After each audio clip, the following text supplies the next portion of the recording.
Macadamia honey. Macadamia yan, masarap yan. Ano pangalan mo? Imelda, my name. Imelda. Matagal ka na dito, Imelda? Mga 15. 15 years.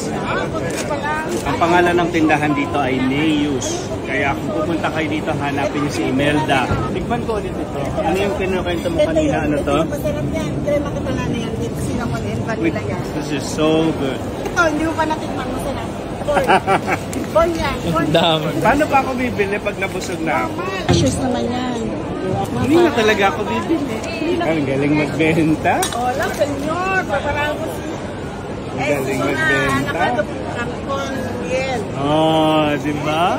Mapaproud ka talaga sa mga Pinay at Pinoy dito. Hindi lang masipag, strategic at madiskarte pa. Pero mas maganda ang strategy ko. Hindi ako bumili.